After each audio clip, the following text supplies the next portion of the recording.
ابھی ہمارے نوجوانوں نے 2 روز پہلے کیا کیا؟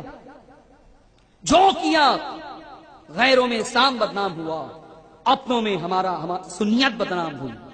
حافظ جی بابا کا عرس تھا، سندل نکالا گیا، سندل میں ڈھول بجائے گئے، ڈی جے بجائے گیا، میوزک بجائی گئی، ناچ رہے تھے وہ۔ کوئی پیٹرول منہ میں لیتا، اسے پھونکتا اور آگ لگا دیتے تو آگ کا ایک گولا نظر آتا۔ یہ بڑا رسکی کام تھا، منہ بھی جل سکتا تھا۔ یہ رسک تم نے کس کی محبت میں اٹھایا؟ یہ رسک کس کے بولنے پہ تم نے اٹھایا؟ یہ رسک کس کی تعلیمات کی بنیاد پر تم نے اٹھایا؟ ارے تم نے جو کچھ کیا، دنیا میں بھی جلنے کا کام کیا اور آخرت میں بھی جلنے کا کام کیا۔ دین کو تم نے بدنام کیا، سنیت کو تم نے بدنام کیا، اسلام کو تم نے بدنام کیا۔ اس طرح سے عرس منانا، علماء بیٹھے ہوئے پوچھئے، یہ ناجائز ہے، یہ حرام ہے۔ یہ امام احمد رضا کی کتابیں اٹھا کر دیکھیں، جنہیں آج آپ اہل سنت کا وکیل، ترجمان، مجدد تسلیم کرتے ہیں، ان کے فتوے کی کتابوں میں میوزک، مزامیر، ڈھول، تاشا، ناچنا، گانا، خرافات حرام ہے۔ عورتوں کا مزارات پہ جانا امام احمد رضا کا فتویٰ ہے کہ حرام اور ناجائز ہے۔ کسی نے پوچھا تھا امام احمد رضا سے کہ عورتیں مزار پہ جا سکتی ہیں یا نہیں؟ فرمایا تم یہ پوچھتے ہو کہ عورتیں مزار پہ جا سکتی ہیں یا نہیں؟ یہ پوچھو کہ جب کوئی عورت کسی مزار پہ جانے کا ارادہ کرتی ہے تو اللہ کی کس قدر لعنت اس کے اوپر برستی ہے، اس کے اوپر برستی ہے۔ اس لیے سچے سنی ہو تو طے کر لو کہ آج کے بعد تمہارے گھر کی عورتیں کسی مزار پہ نہیں جائیں گی۔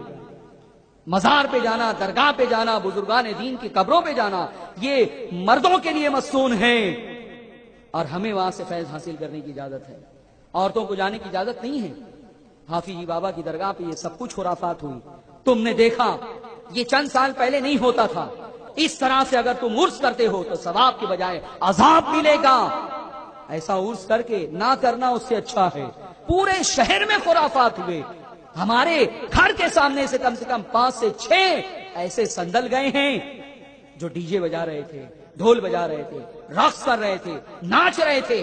دیکھ کے ایسا لگ رہا تھا مسلمانوں کا نہیں، گنپتی کا جلوس ہے۔ یہ علماء کی بھی ذمہ داری ہے کہ وہ جمعہ کے دن ان خرافات کی تردید کریں، اس کا رد کریں۔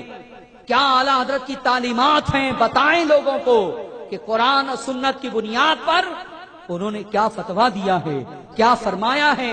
ان امور میں تم کیوں بے راہ روی کا شکار ہو گئے؟ تم سمجھتے ہو کہ ایسا عرس کر کے ثواب ملے گا، اللہ راضی ہوگا، صاحب مزار راضی ہوں گے؟ نہیں نہیں، تم نے اللہ کو بھی ناراض کیا ہے، صاحب مزار کو بھی ناراض کیا ہے، شریعت کی حدوں کو توڑا ہے تم نے۔ توبہ کرنی ہوگی تمہیں۔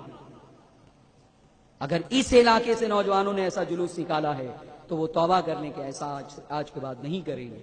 اور زیادہ تر جو نوجوان تھے وہ دین سے دور، بے نمازی، چرس گانجا پینے والے، بالکل لپاٹیا قسم کے، انہیں حافظ جی بابا کی محبت اتنی پیدا ہو گئی کہ ناچ رہے ہیں، وہ سنیت کو بدنام کر رہے ہیں۔ ہنس رہے ہو آپ؟